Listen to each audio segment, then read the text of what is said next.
Welcome, welcome, welcome to another episode of the LOC Videocast. I am your host, Clint Culberson, joining you from the sunny deserts of Arizona. And today, my guest, Miles-Beckler, is joining me from just north of me, up in Sedona. How are you, Miles? Doing well, man. Thanks for having me on. Well, I'm been really excited about it because you can be seen at Miles-Beckler on YouTube, milesbeckler.com, and Miles is man, he's there to help you if you got an online business. He is specifically is generating this incredible community of people through his own experiences of being online and how to further your entrepreneurial dreams online. And it's really fantastic because most people nowadays, even if you're just an artist and you're trying to generate more views on your artwork on your social media, this guy like Miles can really, really help you optimize that and stay consistent. And, above all else, what Miles is truly a natural motivator. And that's why I'm really glad to have you on, man. So I wanted to just jump right into it. And one of the things that you talk about is getting out of your comfort zone. And I wanted to just kind of ask you, why is that so important, and why is it so important to actually be uncomfortable? Joe Rogan talks a lot about this, that many of us are just like addicted to not feeling any pain. So we're just, anything that's uncomfortable, we feel like that's like, we try to run away from it as opposed to fight or flight, right? Yeah. Like that's where the fight or flight kicks in. So like growth happens at the end of your comfort zone. Right. So if you're in your comfort zone, you're not growing. And in like the state of nature, there's essentially two states of being.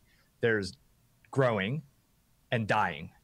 And like, I'm just not interested in dying. So I'm going to go ahead and go with growing. And once you realize that growth happens at the edge of your comfort zone, then you seek out those opportunities to get to the edge of your comfort zone. And like you even said, so like the artist, right? Like the artist who's trying to create their art and get their art out in the world and maybe get new eyeballs on their art, that comfort zone might end at the web. They might be like, dude, I'm cool here in my studio doing my paint with my acrylics, my this, my that. And their comfort zone might be at that end. And they're like, Instagram, like, oh, I got no, YouTube. No, I don't do that.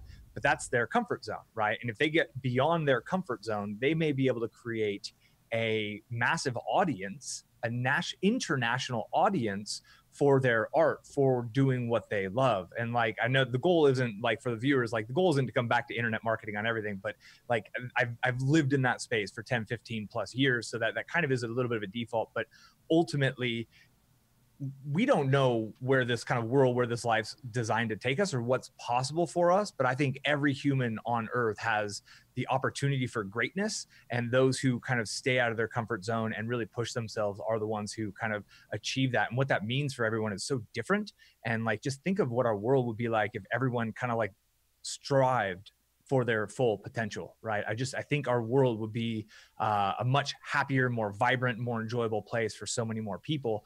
But I got a friend, he says, luxury breeds complacency, right? And it's that whole, like, you've got enough and enough is enough. And okay, cool, I'll just do that. And all of a sudden 50 years fly by, you hit a wall. What's it all about? What did I do? What's going on? And man, like you hear about the midlife crisis things and stuff like that. But people who constantly push that, I don't think ever have those kinds of thoughts because they're on a growth path. They're kind of doing other things. And it's a little bit kind of tied into that whole human potential movement, the Tony Robbins kind of stuff. I'm really kind of into that kind of stuff.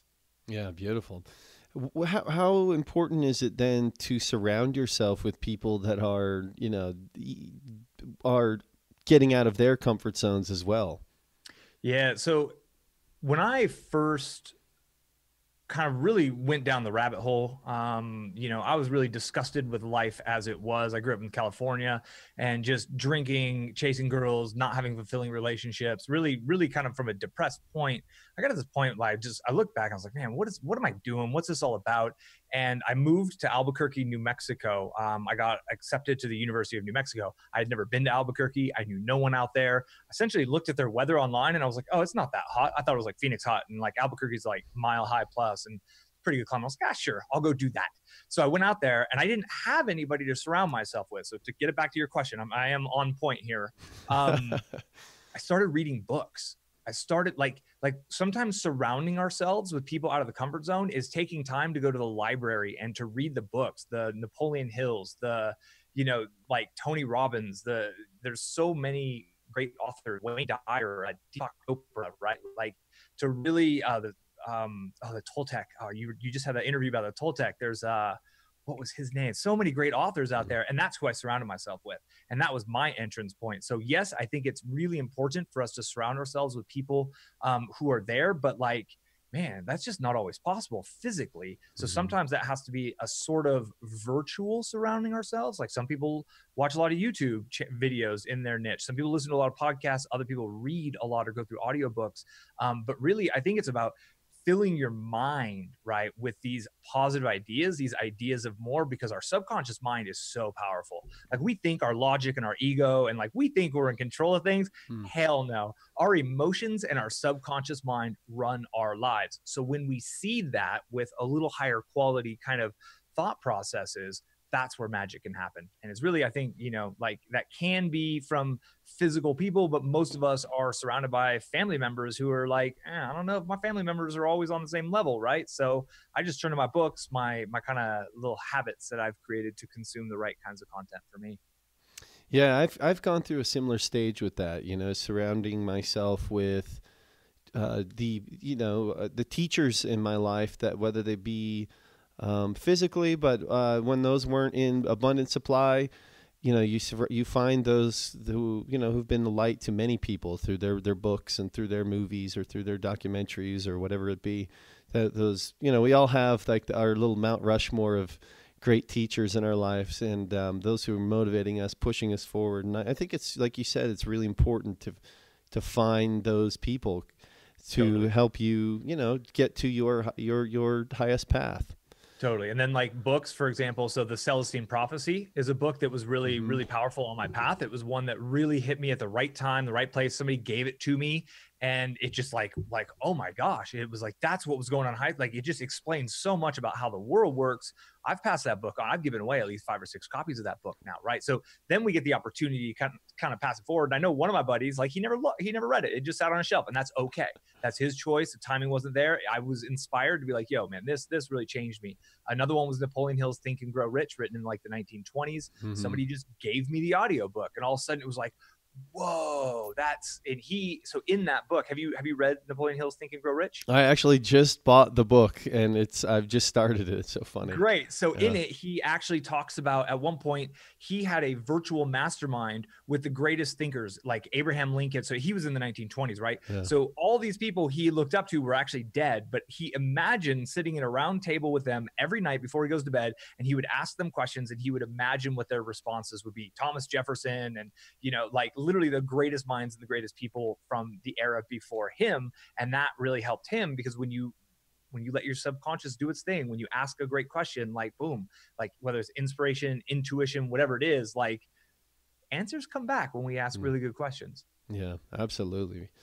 And you know, it's tapping into, you know, when you can finally quiet those voices. And, you know, you've talked a lot about the importance of meditation and starting your day that way.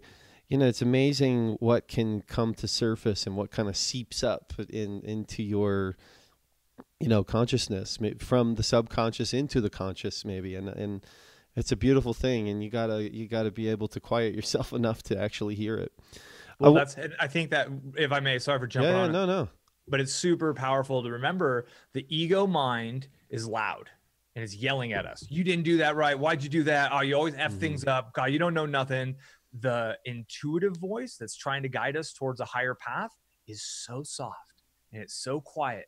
And you have to learn how to ignore and kind of like subside, like to quiet down that ego mind so you can actually hear what's going on in your heart, because that's the truth. That's your actual truth. And it takes a lot to do, because our world is so bombarding us all with messages, and right, like the average person sees tens of thousands of marketing messages per day, and then you multiply that by like social media and like the political echo chambers and the fear and the anger that's kind of really, really commonplace right now. Like, man, who's tuned into their heart in this day and age? It's actually really uncommon. And I think more people who get tuned in there, man, that can just open doors for entire communities, right? Like entire countries. And that's, so my wife and I, in the internet marketing world, our product is meditations. So that's how we kind of have blended. Like, we have a philosophy: if we can help 1 million people a month meditate, we can actually change the consciousness of humanity. Yeah. Like that's our guiding light. That's what we're working towards. It's not about money. It's not about customers. It's literally about helping 1 million people meditate. And we got a ton of free ones. We got paid, like all kinds of options of how that could manifest. But that's kind of like what we're focused on, because we think that might help create a better world, and that's worth working towards. Oh man, absolutely. And I commend you guys for what you're doing. Not that you even need the pats on the back, but it's such a powerful work to be bringing people into that. And one of the things that you are really good at bringing is this whole idea of being consistent with the work that you're doing. So many of us, as we embark on our creative endeavors, we get a big burst of energy, and we're creating, and we're putting it out there to the world, or however we're doing it, whether that be business or just your own creative endeavors. Right. But for those who are wanting to monetize their gifts, one of the things that they run up against is keeping that consistent workflow coming. And especially when you have, when you and me talk a lot about the YouTube world, what is the importance of consistency, and how does one achieve a greater consistency in their life? Like, what steps do they need to take to make that happen? Yeah. So a little example, kind of removed from both of us in this world, historical example of the Beatles, one of the best bands of all times.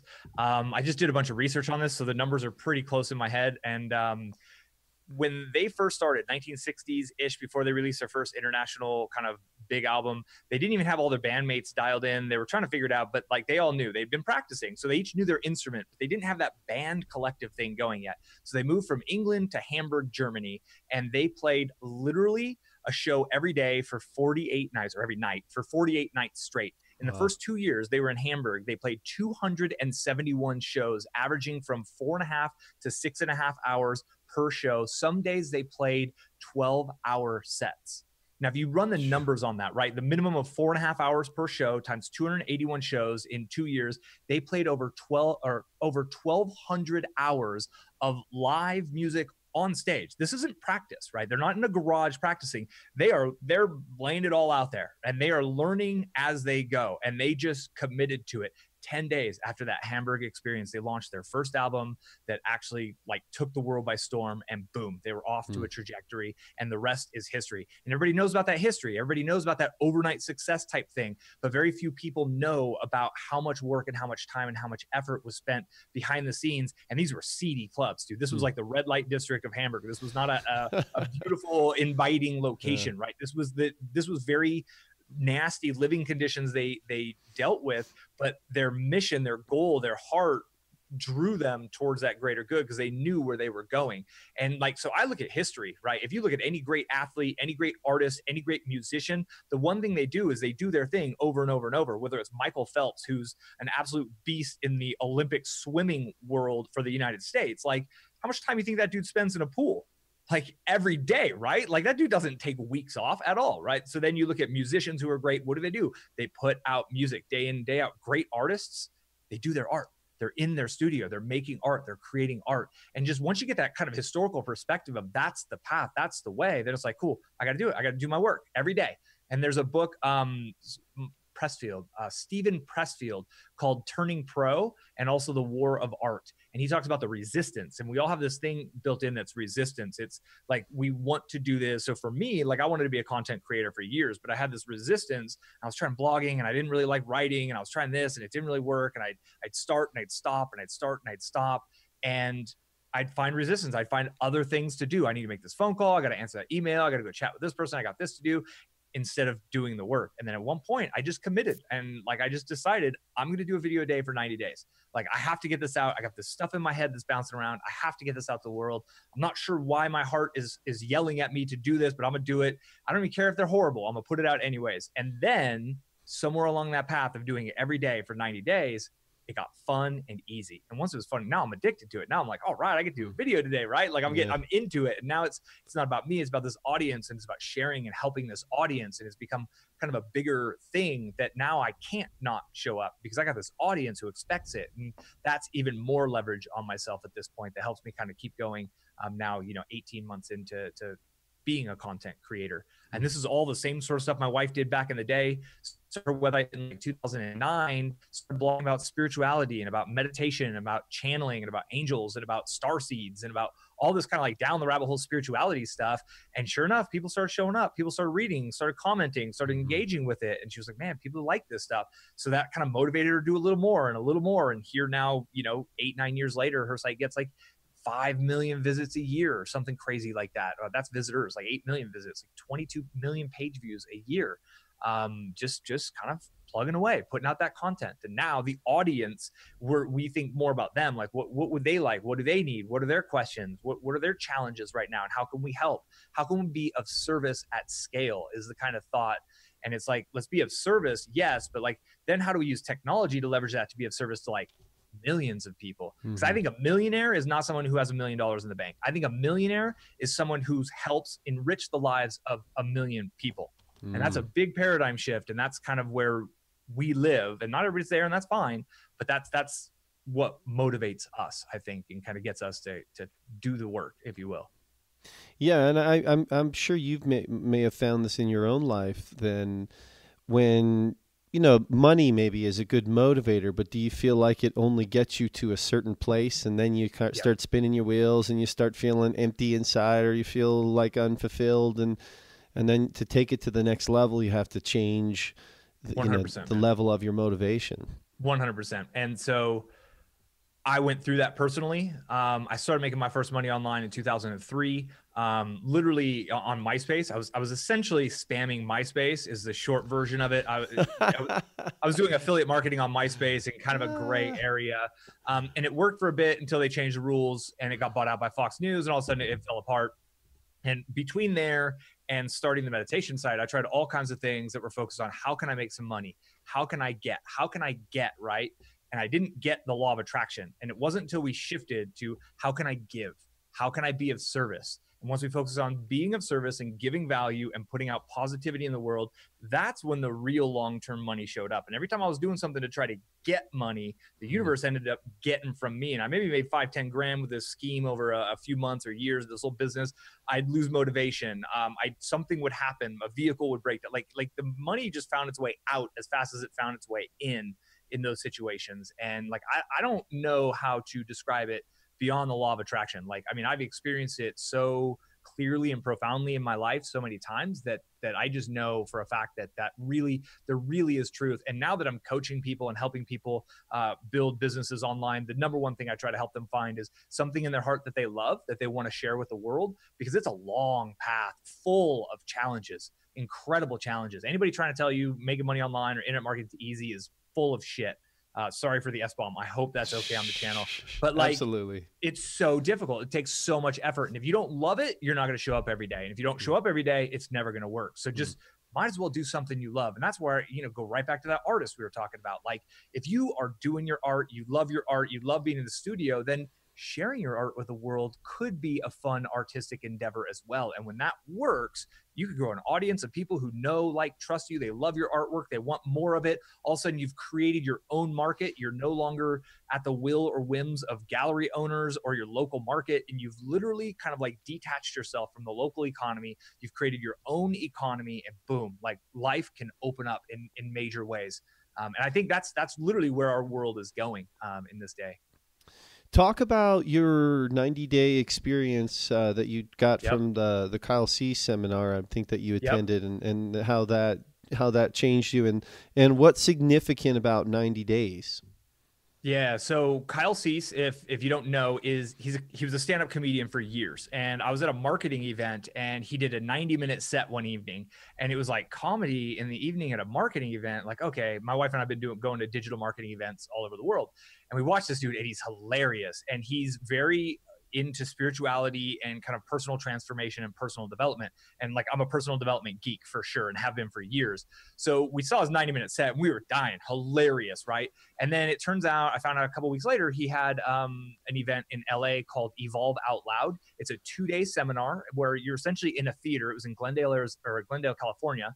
And he doesn't even have a script. He just gets on stage and kind of like lets it go. And he's got his comedy chops and he's just able to work the audience. He brings people on stage talking, and it's all about personal development, personal transformation. And the core idea is that you have something special inside of you that the world needs. And it's your obligation to figure out what that is and to share it with the world, because the world will be a better place if you do that. And the world will be worse off if you don't.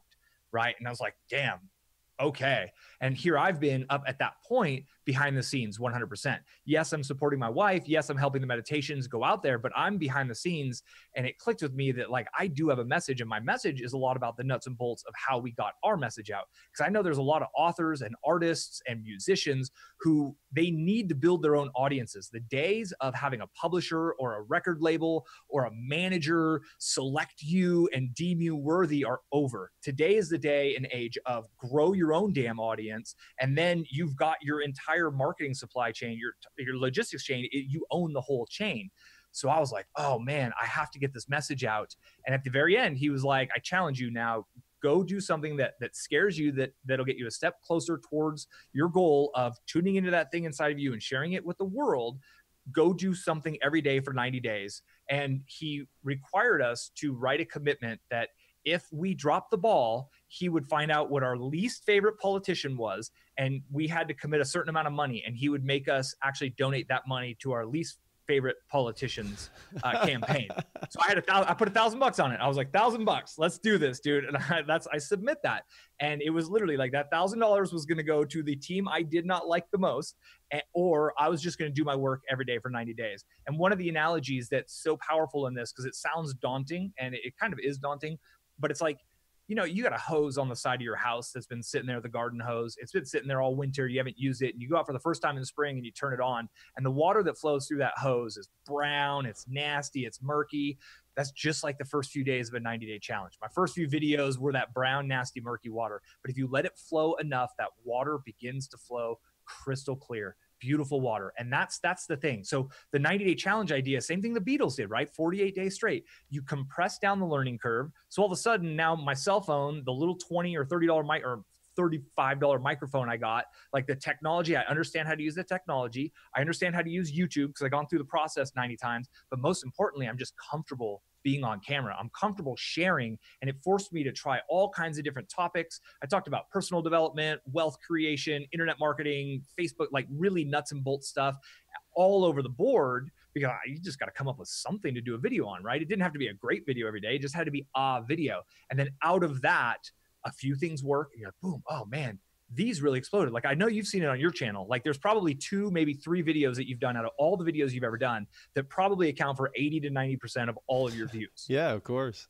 So you see what works, you get comfortable with the process. And for me, it was really breaking down that limiting belief. Before that, I didn't think I was a content creator. I was only a behind the scenes guy, but like, dog, I haven't stopped talking on this, right? Like, you put me on camera and you get me going and I just don't shut up. So like, that was just a false belief that was totally limiting me. And now I've had, millions of views on my videos, helping people, authors, energy healers, Reiki healers, channels, like artists, musicians. There's definitely people who are like, I need to learn how to make money in the world. But like, I definitely attract people who are light workers. They're of the light. They got their hearts open and they're trying to create some positive change in the world too. And I absolutely want to arm these people with the right how-to stuff so they can actually build an audience, so they can actually support themselves doing what they love, because that could lead to a better world. That could lead them somewhere that I don't know what the ramifications, the ripples in the pond are real.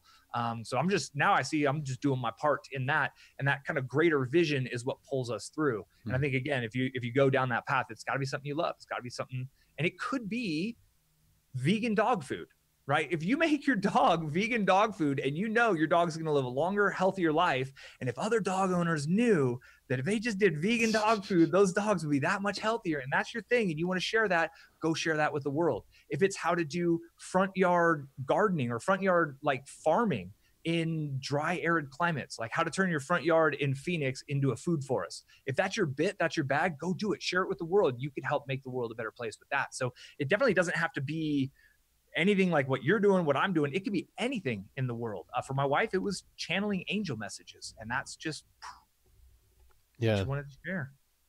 I wanted to talk to you about this idea of self-promotion and how many people seem to struggle with that. And how do we overcome that fear that it's going to be some inauthentic, car salesman type character, which many of us are really repulsed by, and so we would never want to experience that within ourselves.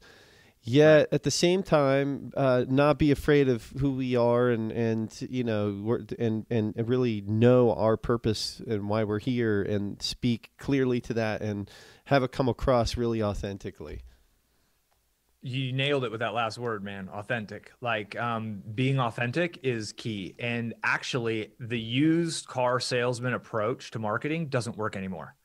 Our world is waking up, man. We have too much information. We got too many review sites were available. People are becoming more intuitive. People's gut instinct is like, this dude's trying to push something.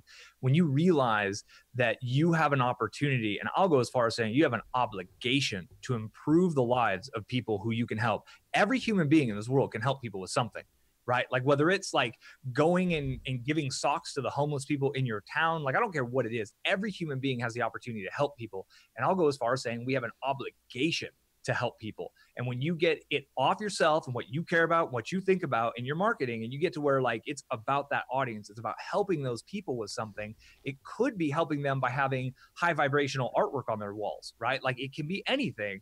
But when you get focused on it's about them, and your job is to help them. And it could be a beautiful picture that shows up on their Instagram feed because they've been having a shitty day. They work in a commute they don't love. They work in an office they don't love. They're in a building they don't want to be in all day long, but they look at Instagram, they see your mandala artwork because that's what you do, and you brighten their day by that much. Success. And when your marketing becomes that, you're helping people, you're improving the lives of people, you're making their day a little bit better. Why wouldn't you do it, right? Then you're just being selfish if you're not going to let that get out. And when it's a total mindset shift. It's a little paradigm shift. But when you make that mindset, you get it off of you and I don't like social media. Well, that's fine. But every single person who wants what you have or wants their lives improved in the way that you can help them happens to like social media. So it might be time for you to start posting on social media because that's where they're at, right? And you don't have to, right? We could struggle if we want to, but I mean, the truth of the matter is that's where they're at. And when you look at marketing as great marketing is education, there's a big difference between marketing and sales. And the way my wife and I work in our business, we give so much away for free. We have 95 or 98 free channeled angel meditations, which is the same thing we sell. We sell new ones, but we literally, you could go spend, you never have to buy from us, right? When people find us, all we're trying to do is give them free stuff. We're trying to give them positive experiences so they can pop in the earbuds, press play, have kind of an experience with our meditations. They have their day gets a little bit better. That affects their kids, their family members, and blah, blah, blah. If they want more and the newest ones as they come out, they'll be able to find where they're at. But if they just want the free stuff and they just want to improve their lives with the stuff we're creating, great. We're happy to facilitate that as well, because if we help them and we help 1 million people meditate, and all those mums, because we're heavily in the mum world, if all those mums, 1 million mums a month meditate, then all their kids, let's say an average of 1.5, 2 kids per mom, there's 2 million people right there. The husbands, let's say 60, 80% of them are married. There's another, 800,000 people right there. The ripple effect is real, and we help them, they help others, and that positive light just kind of ripples out. And every business has that. The vegan dog food, right? If you're putting out that content, helping these dog and pet owners help their dogs have healthier lives and live longer lives, and they get more enjoyment out of their pets, everyone wins in that situation. If you know the answers and you're not sharing them with the world, that's just being stingy. Yeah.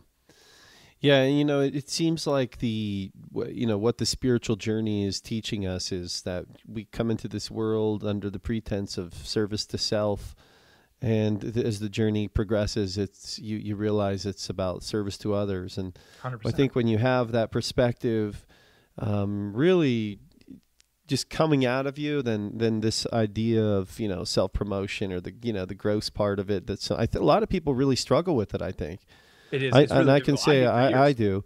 Oh, and And I did even for the years. Like, idea of charging for a service, a lot of people really struggle with that. And like, how do they overcome that fear? And how do you look right. at it in a different way so it doesn't look like you're, some, sleazeball or something? We were scared to sell our meditations at first. 100%. We literally we've gone through this. I've been through it multiple times with my wife and I. And when we realized that, number one, people value what they pay for, right? So if you're just giving everything away for free and that's all you want, people will value it for what they pay. So if they pay nothing, their probably value level is going to be nothing. When someone goes and like commits to a $500 kind of experience, they're going to take it really, really serious. They're going to bring $500 worth of attention to that experience, right? Mm-hmm. Let's say it's a 4-day meditation retreat. Like if somebody pays $500 for a 4-day meditation retreat, they're really, truly going to be there. They're going to be present. They're going to want to get the value out of that. Now that's kind of an extreme example. We deal in like $11 meditation type things, right? But like there is also something about the law of reciprocity. People want to feel like they're contributing, right? There is a Mm-hmm. balance of giving and receiving. And if all you're doing is giving and you're not giving others the opportunity to reward you for the value that they've received from you, you're actually blocking that flow. It is a flow, right? Money is a conduit. And think also of, if you're broke, how much good can you create in the world?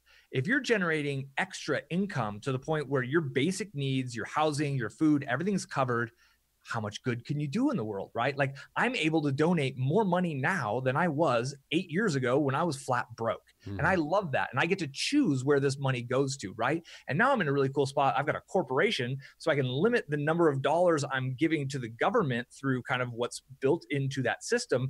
And then I can go reallocate them and give them to charities instead that are doing good in the world. How about that? There's been a lot of levels and layers to get to this point of freedom. I never expected this as to where that growth curve could go. But now that I'm in this position, it's like, wow, I could donate like 1 to 5% of every sale we make to this charity that I know is doing great work in the world. And instead of that money going to the government, it's now going to go to the charity. Bam, I love it, right? So there's all these other ways that it gets to that. It's usually about zooming out and trying to get that focus off myself. And like my first videos were terrible. Like the first marketing stuff we put out, Melanie and I, was rough, dude. It was, it's like when you're first day snowboarding, you're falling all the time, over and over, right? You ever learn to try to surf? It's the most difficult thing in the world. You fall nonstop, just falling. But then it clicks and it's like, ooh, that felt good. Let's do more of that. And then we get good at it. And the path does go. And it's, now we study marketing. We know our meditations help enrich the lives of our audience. I have enough data. I've received so many letters. I've like the examples of tearful emotional experiences from receiving thank you letters is incredible from what we've received from this business model. So now we really feel like we actually have to learn how to sell these things, because when someone buys it and listens to it and takes the time and commits to it, it's going to make their lives better. So I have an obligation to them to make sure that they do what it takes. So I have to do everything in my power to make sure they are willing to improve their lives. And when that mindset gets to that point, I'm in the way and I got to get myself out of the way and I got to learn some new skills and I got to get okay with this process. And then doing it over and over and over and over. We've been doing it for 9 years, right? So like it just over the course of 9 years, it got easier. We found some things that work, some things that don't. A lot of people use fear and negativity in marketing. It's very persuasive. We tried it like twice and we decided, nope. We might be able to make more sales if we talk about the fears of this all crazy stuff's going on in the universe. Did you know there's a galactic federal war of a galactic, like, no, none of that at all, because it's just not on brand. It's not authentic for us. We talk about the light. We talk about the benefits, the value people are going to get in their lives. If they're in on it, great. If not, cool. By the way, there's free stuff over here too. Like whatever way you go, I'm cool with it. This is just how we're structuring it. Yeah. And it took a long time to get there. Like, I don't think it comes naturally to many people at all. Yeah. Yeah. Yeah. And, one of the things that holds people back is that they feel like they have to enter the playing field at a really high level of skill, and AKA the perfectionist gene. Can you talk about why perfectionism really can stunt your growth? Yeah. So, I mean, it's all about just publish, not perfect, right? Because if you're trying to go for perfect, it's never going to get done. And the goal is to get it done. And if you try to do a 90-day challenge and you try to do like every one of those being perfect, you're never going to do one. You're going to do zero, and you'll still be doing zero, and your message will not get out to the world. And those people who need what you have won't get it because you're in your own damn way. And the only way to get out of that is to remember that the dirty hose water comes out first. But if you let it flow long enough, consistent enough, that water will get clean and your message will get clear. My first videos were terrible, dude. Like my lighting's all off, my face is all up in the camera. Like they were really, really bad. And that's okay. That's normal. That's what everybody starts there. Everyone goes through the same learning curve. No one's great at things. What happens though is people might find my video, like maybe a new viewer, like, right, you viewer might go, all right, what's this Miles Beckler? I'm gonna go find him on YouTube. You watch my newest video, you're like, damn, this dude's got it. Go watch my old ones. And you'd be like, okay, he started at 0 as well. And just knowing that, remembering that that's a part of the process. And published is better than perfect, because perfect is just that resistance I'm talking about, right? That like, it's got to be perfect. I need to know everything before I start. No, you don't. You got to start and just take action, and the path will appear. It's all about pivoting and following that path. We're only shown the next step. We're only shown that next step. So you got to get that done. If you try to make it perfect, it's going to take too damn long, because you got to get from that step to the next step to the next step and now we're walking, right? And it's about, if you're trying to do every step perfect, it ain't going to work. But like, if you just take the step, okay, that's the best I got for today. It's got to get out today because I got a deadline. Boom, out, cool. Next, I'll make the next one incrementally better. And when you focus on incremental increases in quality, that is how you get to, you won't ever get perfect, but it'll get better and better and better and better and better and better, better and better. Yeah, absolutely. Promise. Yeah, and sometimes we can suffer from that analysis paralysis, 100%. I'm going to just study about gardening, and then it's like eventually you get to the point where you just got to go get your hands in the dirt. Absolutely. You got to kill some plants. It's okay. Yeah. Like, they will be fine. Like my first garden, like them tomatoes didn't do too well, but the zucchinis did pretty good, right? And that's the way it works. That's how we learn. Like, trial and error is the greatest like teacher ever, right? Mm-hmm. And I mean, the dude who founded LinkedIn said, if you weren't embarrassed by your first version of what you launched too late. And in the VC world, it's all about get up your first version and iterate. Pivot is the big key word. Yeah. It's a big kind of buzz phrase in Silicon Valley. And we need to take that approach to everything. Like, literally to gardening. Houseplants are our thing right now, right? I got this one succulent. I love it. It ain't doing too well. And I'm like, oh no, like, I don't know what's going on with it. So now I'm going to go research. I didn't try to figure out how to care for a succulent before buying a succulent. Right? I'm not going to spend months and weeks trying to perfect the art before I just bought one and now I got to deal with it. And I'm like, please don't kill the succulent. I really like this plant, but I'm learning. This is how I learn. Right. And that if you look back, I think Tony Robbins does this analogy, like, how many opportunities are you going to give a young child, like a toddler, to walk? Like, that baby tries to stand up, falls down. What do you give it? 9 tries. And then you're like, okay, you're just not going to walk in this lifetime. No, you give it as many chances as it needs to figure it out, because it's a human and it's going to figure it out, right? Like, obviously there's extreme cases that will go against that, but the average child is going to eventually figure it out. Might take them 3 weeks, might take them 3 months, might take them a year to figure it out, but they're going to figure out how to walk through falling down over and over and over again. And we just got to remember that and apply that to everything we do in this world. Yeah, absolutely. I wanted to get your opinions on this idea of competitors and competition. So many people seem to get hung up on, there's too many people in the industry, or they launch their business and a truck drives by that's doing the same thing as them, and they get that feeling of fear or like, whatever that is, that old survival mentality, I suppose. Yeah. Can you explain about this new paradigm of no competition, no competitors, and totally. How do we see that differently? Yeah, and it's how do you see that differently, right? When we change the things we look at, or when we change the way we see the things we look at change, or something, the Wayne Dyer quote, like, I truly don't believe that there is such a thing as competition.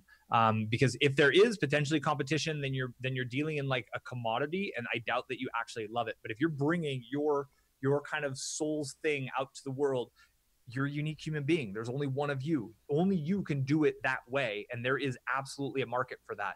And there's always room at the top, because everybody's at different phases in the growth curve, right? So in August of 2016, when I started that 90-day challenge, I jumped on the scene in the internet marketing world.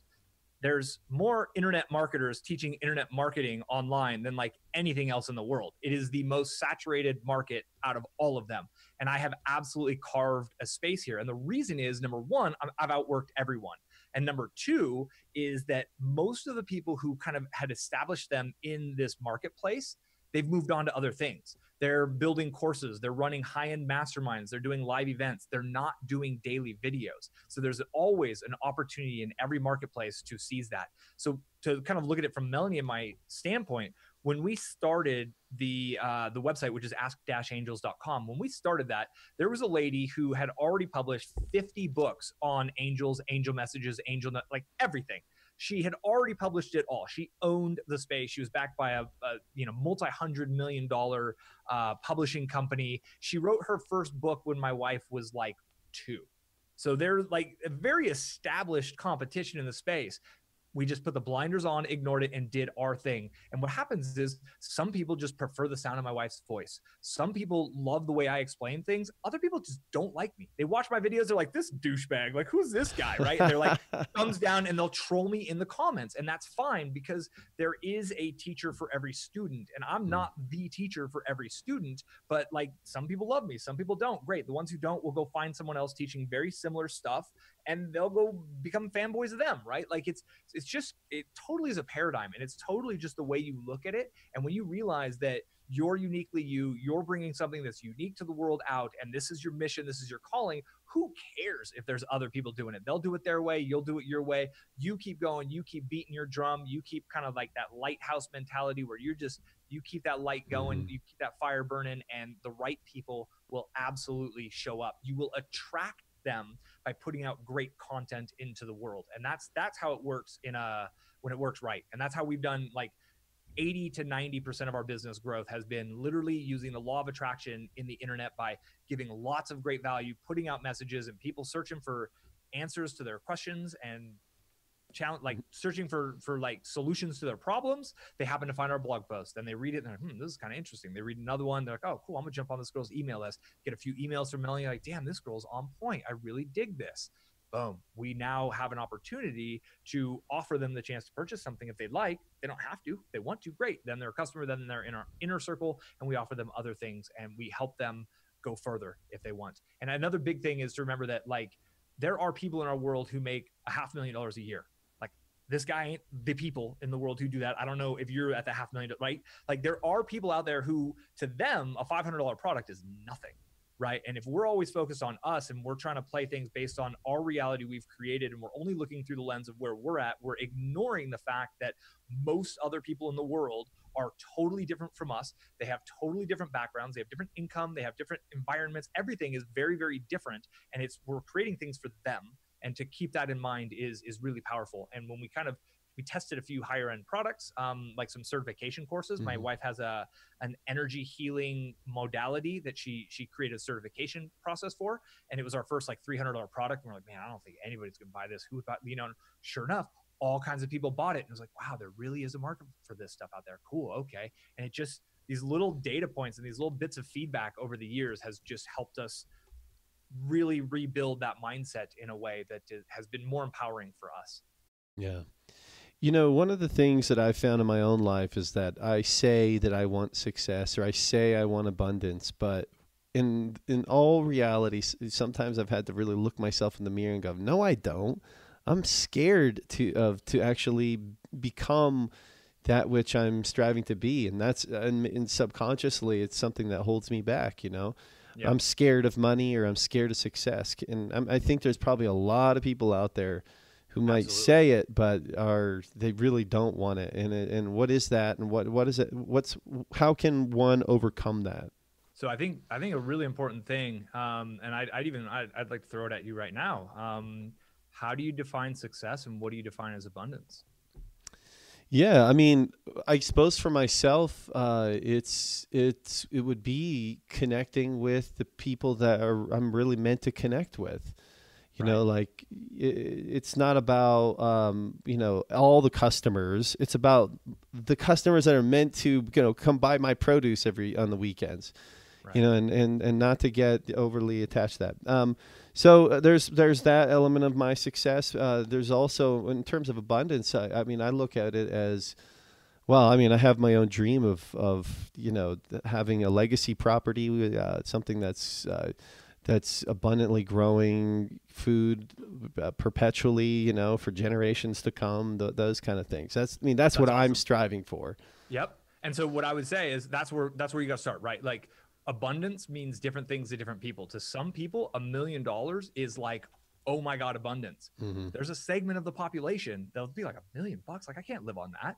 Like I know it's unfathomable, but they're out there. They literally are. So it's all about defining these terms for yourself. There's a really good documentary called I Am. Have you seen that before? Yep. So like I think the I Am documentary is fantastic place for people to start to really get deep on like what is abundance, what is success. Because you see people like Jim Carrey, who's got all the money in the world, right? That dude could go drop 50. He could make 50 mil this year on some cheeseball, goofy board. He hates that stuff. Mm-hmm. He doesn't actually get fulfillment for that. He'd rather go paint in his studio and just kick it in his studio and do his art and play with color right now. And he has made the conscious decision to think, what is abundance? What is fulfillment? And I think fulfillment is probably the most interesting word of it all. And I really think people need to dial in, what does a fulfilled life look like to me? One exercise I like to have people do is to like literally pen and paper. I got, because I'm taking notes to try to stay on topic here, but like to sit down and take notes and write out what your perfect day would look like if money was not an option.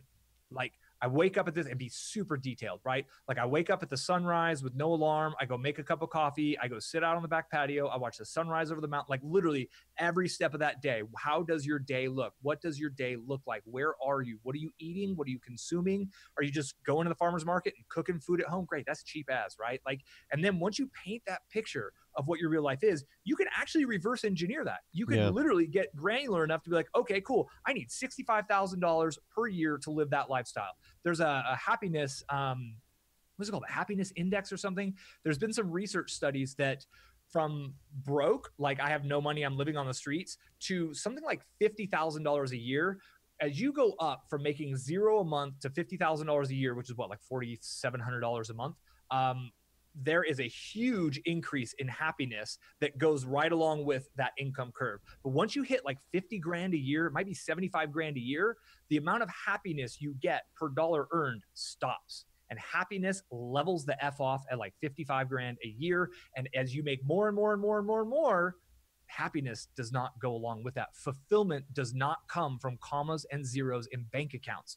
And when people really get that, but social media makes flash look, people flashing their watches and people are renting mansions and Ferraris to do video ads in front of YouTube pre-roll videos to try to look all fly. And like, there's this weird, like, God, look at commercials and sitcoms. And I mean, it's called programming for a reason, right? Like they are programming us to want, because all they're trying to do is sell us things. They want us to be consumers. But when you really get deep, like you were just saying, you want to have a permaculture farm set up. Obviously you want to work, and some aspect you want to work the farm. You probably don't want to do everything. You probably got a dude or two or a group of people helping you with the farm, right? Making sure it runs. So you can do a little travel every once in a while. And when you paint that picture of what do I want? What does it mean to have a fulfilled life? What does my fulfilled life look like? You can just get really specific, and you can reverse engineer how to create that lifestyle for yourself. And I really think that what does my perfect day look like exercise? And you've got to do it with a real pen. No keyboards on a laptop bullshit. You literally there's some magic that happens when ink hits the paper. It's the first form of creation. It goes from a vibration, it goes from a thought to a physical, tangible thing. It is ink on paper at that point. The universe, man, I've had some experiences in my life. I live a very fulfilled, happy life right now and I've consciously created all of it out of being conscious. And sometimes conscious creation comes from, whoa, that sucked. I don't want that anymore. Well, okay, what's the positive alternative? What's the other thing? Cool. I want more of that. How do I get more of that? Because that felt good. That felt like shit. Let's do more of this in the life, right? And just building that up. And for me, like my wife and I, we realized we are really, really simple, dude. Like I need a comfortable home. I need access to organic foods. I eat all plants, right? I'm on a 100% plant-based diet. And the closer I can be to my farmers, the better. Hence me bumping into you at the farmer's market just about every week, right? So that's my lifestyle. And like we cook all our meals from home. We do not eat out. I got a 2012 vehicle that I paid off years ago, right? Like it just takes me where I want. And does like everything is so simple. And my life is so simple. Guess what I get to do? I get to spend a lot of time in the mountains. I hike every day, 3, 4, 5, 6 miles a day, because that makes me happy. You know what hiking costs? Like I buy a pair of shoes every 6 months. That's it.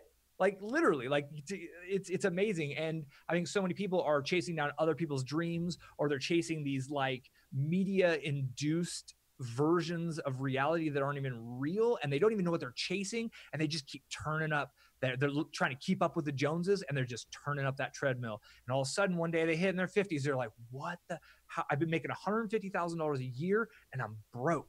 There was this article came out in the New York Times. A family of two in New York earning $500,000 a year had $7,500 at the end of the year left over. Wow. What? They spend $492,500 every year on life in New York. That's absolutely crazy, because I think I could build, I make 6.5 a year. Like, that's it. That's all I pay myself, right? Like, it's very, very simple to live this lifestyle. And it doesn't take that much when you can create a little bit of freedom. And I think the internet has given me a lot of lifestyle freedom, time freedom, location freedom, that's actually, to me, more valuable than the income itself. A little tidbit on people who are thinking these kinds of thoughts. The book called The Millionaire Next Door was really powerful to me. It was an academic study of like 3,000 millionaire families. What do they drive? Where do they shop? Like, they live in normal neighborhoods. They drive 10-year-old trucks. They shop at JCPenney. They're not wearing flashy watches. They're not wearing flashy suits. Those families that live in that neighborhood that have 3 Beamers and the McMansion, they're all broke, dog. They're cash flow poor. The treadmill is going so fast, and they're trying to look to the world like they're making it, and they're not. And at the end of the year, they're broke. And yet you got people in normal working class neighborhoods like we live, who are living super fulfilled lives with a lot of control over their time and their location. Those people are wealthy to me. And when I made that mindset shift, wealth became easy, right? Yep. I saw what the vision was. It was like, oh, that's it. Like, I can get there with that. Like, I can do that. And boom, then it was like full speed ahead. Like, how many 90-day challenges do I need to do to get there? Check. Let's do it again. Yeah, absolutely. And I am a firm believer that we are living in very interesting times, and that it's pertinent that we become independent of this system as much as we possibly can, because this system is such a volatile thing. And I mean, in my opinion, it's on its way down. And Yep. and one of the things you brought up that's so important is actually just quantifying what it's going to take to get to where you want to go.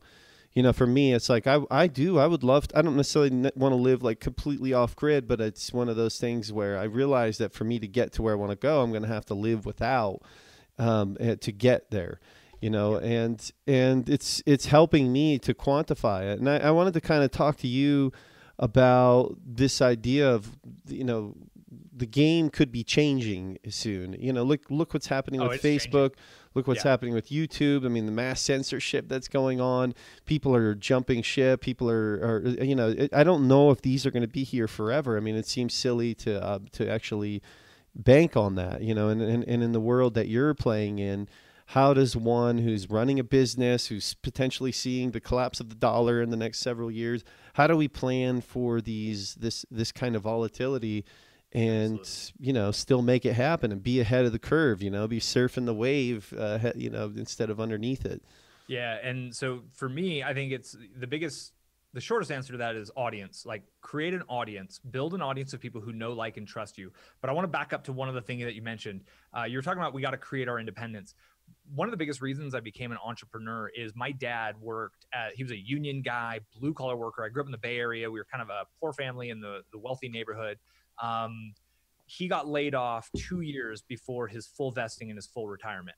So this corporation, he gave 33 years of his life to, because at 35 years, he would have gotten XYZ pension and blah, blah, blah. They laid his ass off at 33 years because they brought in a college student to do what he was doing for a third of the cost, and because they would have to pay him less every year for the rest of his life if they got him out early. Like, that pissed me off at a level that I was like, okay, can't trust corporate, period. We are disposable to corporate world. So then I was like, all right, well, I obviously have to figure this out for myself. So I had this really drastic kind of that moment of like, oh man, that hit me super hard. And that was why I realized I had to figure it out. Then, as you mentioned, things change, right? Like, I made my first money on MySpace. When was the last time you were on MySpace? Never, right? So it is an ever evolving world. And that's where there's this concept called own the racecourse. And I think a WordPress blog is something that you actually own. If you install, it's an open source content management platform. You can run any type of a website. You can do an e-commerce site, a brochure site, a blog, whatever. You own that. So if your hosting turns off or something, you can just go move your website to another web host, right? If you're building your whole business on Facebook, Facebook owns you, and Facebook could shut you off at any moment if they want. So there's YouTube is another one. Like YouTube kind of owns this content, right? Like we don't actually own this. So what I do when I make my videos, I have my videos transcribed and actually made into blog posts to get them into a format that I technically own. And then from there, it's about building an email list. The real like machine behind my wife and my business and behind every successful internet business that I've ever studied. And I've studied a lot of, I know a lot of people way more successful than I am in this world. Having an email list of people who know, like, and trust you is the key. And then being of service to that audience and giving value and helping them obtain things that they ultimately want. And that's where you can earn income. There's something called affiliate marketing, where if you recommend a product, they click through and buy, you earn a commission. But that only works when they know, like, and trust you, and you're helping them obtain something that they already want. But you can create services. I think another thing for people is to skill up.